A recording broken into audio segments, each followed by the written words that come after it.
નમસ્કાર દર્શક મિત્રો, હું છું પરમાર અનિશા. તમે જોઈ રહ્યા છો લોક સામના ન્યૂઝ. તો જોઈએ આજના સમાચાર. લીલિયાથી અમારા રિપોર્ટર દીપક ભટ્ટ સાથે. લીલિયા મોટા ખાતે વાસ્મો યોજનાનો પ્રશ્ન મુકાણો. લીલિયા તાલુકા સ્વાગત કાર્યક્રમમાં લીલિયાની અંદર વાસ્મો યોજના નલ સે જલ અંગેની કામગીરી અંગે કોઈ સમાચાર ન મળતા લીલિયા તાલુકા આમ આદમી પાર્ટીના પ્રમુખ વિજયભાઈ વિરાણી દ્વારા આ પ્રશ્નોને લઈને અવારનવાર રજૂઆતો કરવામાં આવી રહી છે કે વહેલી તકે લીલિયાના લોકોને આ યોજનાનો લાભ મળે. આ ઉકળતા તાપમાનમાં લોકોને પાણીની અત્યંત જરૂરિયાત હોય અને ઘર ઘર સુધી આ સુવિધાઓ વહેલી તકે પ્રાપ્ત થાય અને આ સરકારશ્રીની યોજનાનો લોકો ભરપૂર લાભ લઈ શકે તેવા હેતુસર આ યોજના વહેલી તકે શરૂ થાય તે અંગે આમ આદમી પાર્ટીના લીલિયા તાલુકાના યુવા નેતા વિજયભાઈ વિરાણી દ્વારા અવારનવાર રજૂઆતો મૌખિક લેખિત કરવામાં આવી રહી છે, પરંતુ સત્તાધીશોના પેટનું પાણી હલતું નથી. ત્યારે આ પ્રશ્નને લઈને તેઓએ હાલ તો લીલિયા તાલુકા સ્વાગત કાર્યક્રમમાં મુકાયેલા હોય તેવું જણાવી રહ્યા છે. વાસ્મો યોજનાનું કામ ખાતમુહૂર્ત થયા પછી કામ શરૂ કરવાનું હજુ સુધી જાણે કે કોઈ મુહૂર્ત જ આવ્યું નથી. ઘણા સમય પહેલા ખાતમુહૂર્ત થકી ચૂકેલું છે, પણ હજુ સુધી કામગીરી શરૂ કરવામાં આવેલ નથી. ત્યારે આમ આદમી પાર્ટીના વિજયભાઈ વિરાણી એવું જણાવી રહ્યા છે કે જ્યાં વાળ ચીબડાને ગળે ત્યાં ફરિયાદ કોને કરવા જાવી. હવે જોવાનું તો એ રહે છે કે લીલિયા તાલુકા સ્વાગત કાર્યક્રમની અંદર મુકાયેલા પ્રશ્નનું પરિણામ શું આવે છે તે હવે જોવાનું રહ્યું. તો ચાલો જાણીએ આ અંગે વિજયભાઈ વિરાણી વિડીયોમાં શું જણાવી રહ્યા છે. વિજયભાઈ, આજથી 2 દિવસ પહેલાં આપણે લીલિયા ગ્રામ પંચાયતને વાસ્મો યોજનાની કામગીરી શરૂ કરવા અંગેનો એક પત્ર આપેલો. એ પંચાયત દ્વારા આપણે શું જવાબ મળ્યો છે આ બાબતે આપણે કાર્યપાલ ઇન્જિનિયરનો સંપર્ક કરેલો છે, તો એમને શું જવાબ આપેલો છે, ક્યારે કામગીરી શરૂ થશે, શું વિગતવાર આપને જવાબમાં મળ્યો છે, જણાવો. હવે આજથી 3 દિવસ પહેલાં મેં પત્ર આપેલો. ચાર જ દિવસ થયા. 4 દિવસ પહેલાં પત્ર આપેલો, એનો જવાબ હજુ સુધીમાં મને મળ્યો નથી. પહેલી વાત તો એ નથી મને પાણી સમિતિના સદસ્યએ કાંઈ જવાબ આપ્યો કે નથી વિભાગે આપ્યો કે નથી ગ્રામ પંચાયતે આપ્યો. હવે એની મિલી ભગત શું હોય એ મને નથી ખબર. બીજી વાત, લીલિયા ગામની અંદર આ નળ કનેક્શન દેવામાં કોનો હાથ છે, કોણ મિલી ભગતથી ઠાગા ઠૈયા કરે છે, શું કામ કરે છે, એ ઓલા વખતે મેં ડિબેટમાં કીધું અને આ વખતે કહું છું. માત્ર ને માત્ર ભાગ બટાયું કરવા માટે આ કામને રોકવામાં આવે છે. આ કામ 3 વર્ષથી લબડે છે. પંચાયત ઓલી વખતે તે આની પહેલાંના સરપંચશ્રી હતા, એણે ગ્રામ સભાની અંદર તમને ખ્યાલ હોય તો એણે ખુલાસો કર્યો હતો કે ભાઈ અમારા પંચાયતના અંદરો અંદરના વિખવાદના કારણે અમે કનેક્શન નથી દઈ શક્યા. હવે આ વખતે કોનો વિખવાદ હોય? પંચાયત અંદરમાં જ આ કામ છે. કોન્ટ્રાક્ટર અત્યાર સુધીમાં નથી અમને મળ્યા કે નથી અમને કીધું કે અમે આજથી કામગીરી શરૂ કરવાની. મેં તાલુકા સ્વાગતની અંદર 3 દિવસ પહેલાં, 3 નહીં, પ્રમ દિવસે જ મેં ફરિયાદ નોંધાવી છે અને ફરિયાદ કરી છે. તાલુકા સ્વાગતમાં મારી ફરિયાદ હાલમાં આની યાદ પડી છે.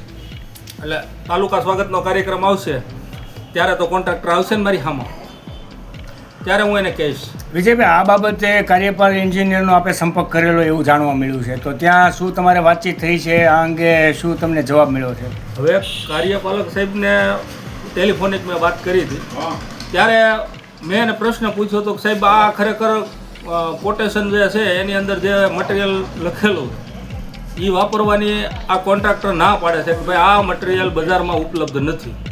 તો આવું હોય ખરું? એટલે મને એણે એવું કીધું હતું, હું કાંઈ ગાંડો માણા નથી કે અમે ઉપર જે કાંઈ લખીએ એ જે મટીરિયલ બજારની અંદર ઉપલબ્ધ હોય, મળતું હોય એ જ અમે લખ્યું હોય. તમારા ગામનું 1 કરોડનું કામ છે, અમે 15 કરોડના કામ કરીએ. એટલે માત્ર ને માત્ર પોતાના સ્વાર્થ ખાટવા અને પોતાને વધુ ફાયદો થાય, વાહેવાળા જે છે એને વધુ ફાયદો થાય એવા હેતુથી આ મટીરિયલ નબળું વાપરવાની વાત છે, બાકી કંઈ છે નહીં. હવે આ બાબતે આપણે કોન્ટ્રાક્ટરનો કોઈ સંપર્ક સાધેલો નહીં? કોન્ટ્રાક્ટરનો મેં સંપર્ક સાધ્યો નથી. મારે કોન્ટ્રાક્ટરને સંપર્ક સાધવાની જરૂર શું છે? કામ એને કરવાનું છે, સારું કરાવવું છે. એ અહીંયા આવશે ત્યારે કરાવશું. તાલુકા સ્વાગતની અંદર અત્યારે આપણે ફરિયાદ કરી છે. તાલુકા સ્વાગતનો જ્યારે કાર્યક્રમ હશે ત્યારે જેની અધ્યક્ષતામાં કાર્યક્રમ હશે એને પણ હું આ ફરિયાદ કરવાનો છું. કે સાહેબ આ માત્ર ને માત્ર મિલી ભગત અને પૈસા બનાવવાની વાતથી આ 3 વર્ષથી ગામ પાણી વગરનું છે. તો કોના પાપે છે? શું કામ કનેક્શન ચાલુ નથી કરતા? ફેઝ 2 હાવ ખુલ્લો જ પડ્યો છે, ઓપન પડ્યો છે. એને અત્યારે કનેક્શન દે તો 2 દિવસમાં પાણી ચાલુ થાય એવી કન્ડિશનમાં ફેઝ 2 તૈયાર પડ્યો છે હાવ. તો કનેક્શન દેવાની કામગીરી શરૂ શું કામ નથી કરતા? ઉદ્ઘાટન કર્યા પછી કંઈ 1.5 મહિના સુધી વસ્તુ ન મળે બજારની અંદર, એવું ન હોય.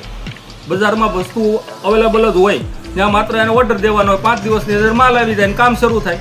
આમાં બીજું ક્યાં કાંઈ કરવાનું છે? હવે વાહે કાનગોળ કોણ કરે છે, શું કામ કરે છે? મેં ઓલી વખતે કીધું હતું પૂછડિયા ઘણા લબડે છે અને હજી લબડવાના છે. એના સ્વાર્થ થતું આ કામ નથી થતું ગામનું. ગામને જરૂર છે, ગામમાં પાણી ભર્યું છે, છતાંય ગામ પાણી વગરનું છે. લોકો ટીપણા લઈને ટાંકા લઈને ભરવા જાય છે ઉમિયા મંદિર વિસ્તારમાં, જે હારામાં હારો ગામનો સરસ વિસ્તાર કહેવાય. ત્યાંથી લોકોને ટીપણા લઈને ટાંકા લઈને પાણી ભરવા જવું પડે કાળુભરના ટાંકે. દમ દશા તો જુઓ, ગામની દશા કેવી છે તો જુઓ. તોય તે કોઈને કાંઈ પડી નથી, કોઈ કાંઈ બોલતું નથી બોલતું. એનો માત્ર કાંઈ માનો કે જે નથી બોલતા એનો માત્ર સ્વાર્થ છે પાછળ, એટલે નથી બોલતા.